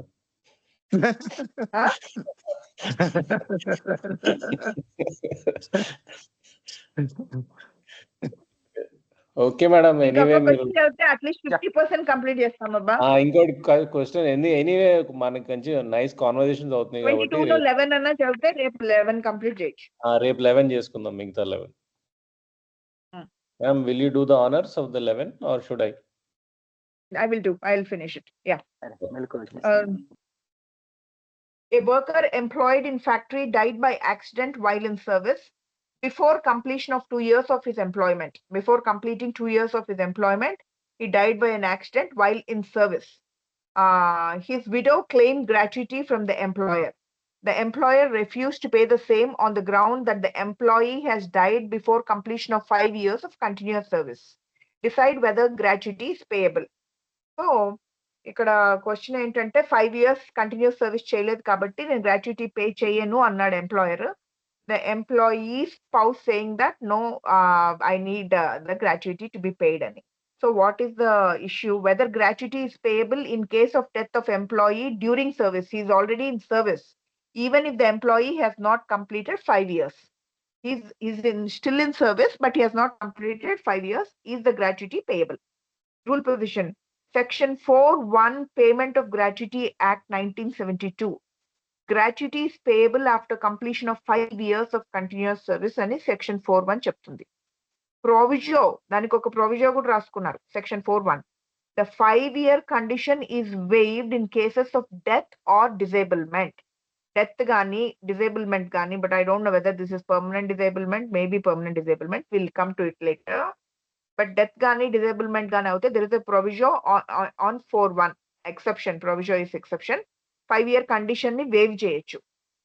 Hence, in the case of death, the nominee or legal heir is entitled to gratuity regardless of service period. That is the rule position. Relevant case laws ఏంటంటే Messrs Indian Herbs Research and Supply Company Limited versus Workman 1999. In this case, the employer denied gratuity to the legal heirs of the deceased employee, citing that the employee had served less than 5 years. The matter turned on the interpretation of Section 4(1) of the Payment of Gratuity Act 1972, which ordinarily requires 5 years of continuous service of eligibility. However, the Supreme Court clarified that the proviso to Section 4(1) expressly carves out an exception for cases of death and disablement. The court held that in such instances, gratuity becomes payable irrespective of tenure as long as the employee was in continuous service at the time of death or disability. This ruling affirmed gratuity as a statutory and social welfare right, which cannot be denied based on service duration in cases of death. The employer was directed to pay gratuity to the nominee, reinforcing the remedial and beneficial nature of the act. So ఇక్కడైతే ఇది చెప్పారు clear గా, proviso వాడాలి, not the rule position. Straw Board Manufacturing Company Limited versus the Workman 1977 case ఇది. The Supreme Court is in the foundational judgment on the nature and purpose of gratuity. ఈ కేసులో the court emphasized that gratuity is not merely a payment out of generosity but a social security measure and a deferred wage, forming an essential part of the terms of employment. It underscored the beneficial object of gratuity legislation, intended to provide a lump sum payment to employees or their dependents as a terminal benefit, recognizing their long and faithful service or providing support in contingencies like death or disablement.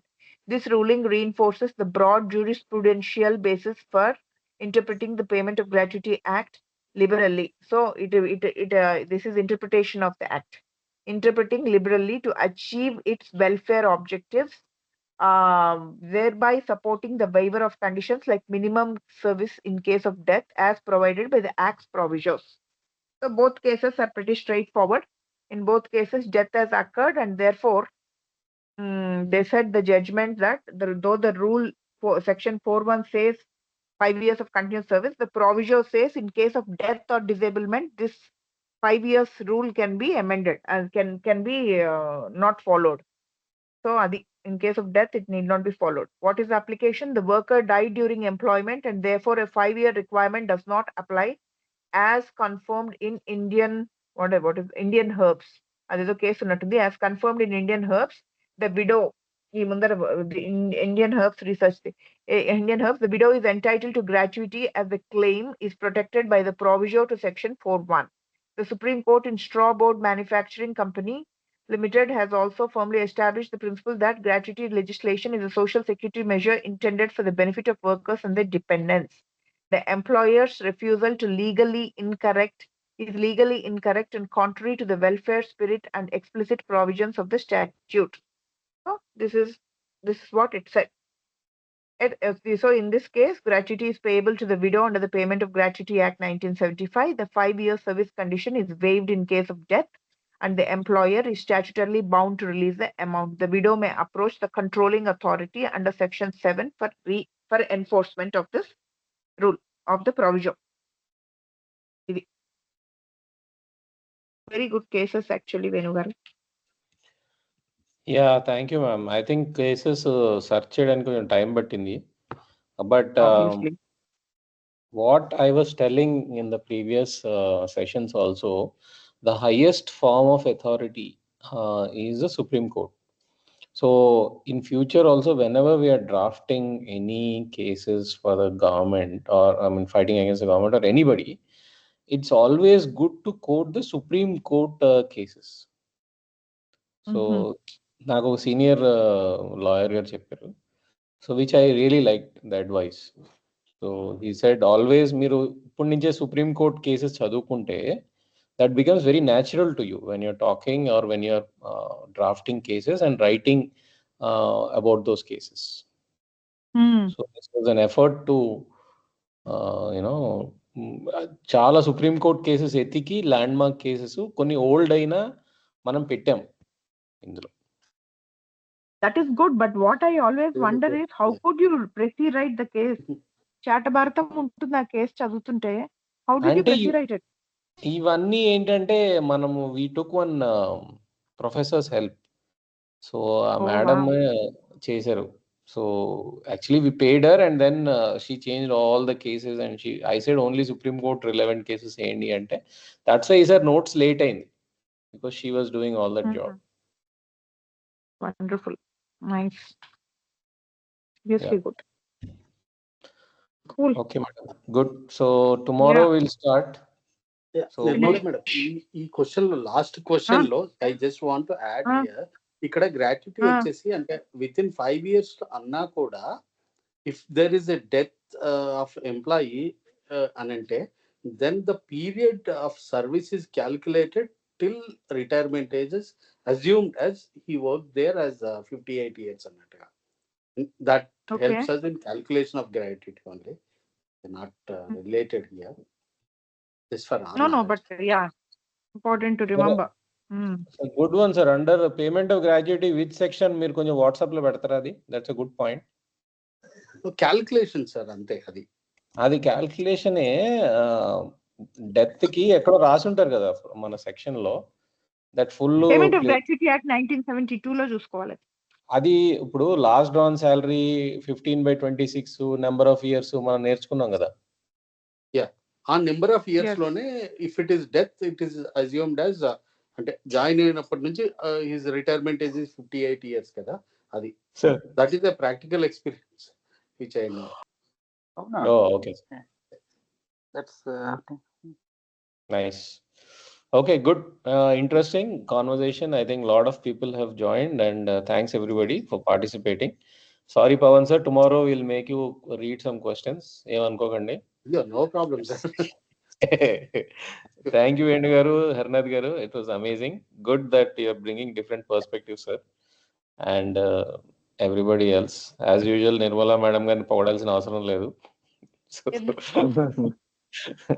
కావాలి. Okay. Okay, madam. See you tomorrow, same time. Yeah. And thanks everybody. Hemali.